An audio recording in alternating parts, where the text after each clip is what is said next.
আমরা কি করে বুঝবো যে আল্লাহ তাআলা আমাদের ভালোবাসেন?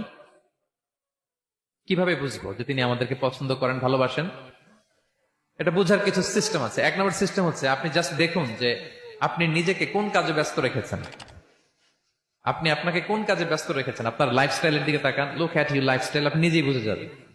আপনি যদি দেখেন যে না, আপনার ভালো ভালো কাজে আপনার ব্যস্ততা, আপনার এঙ্গেজমেন্ট ভালো লোকদের সাথে, আপনার সার্কেলটা ভেরি গুড সার্কেল, ভালো কাজে আপনার মন টানে, আপনি ভালো কাজ করেন, যদি আপনার কার্যক্রম এরকম হয়, তাহলে বুঝে নিবেন আল্লাহ তাআলা আপনাদেরকে ভালোবাসেন।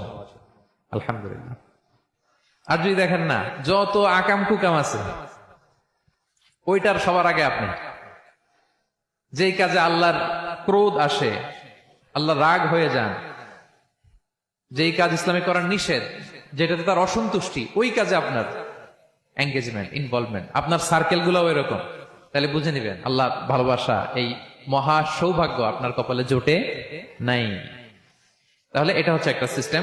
আল্লাহ আপনাকে ভালোবাসা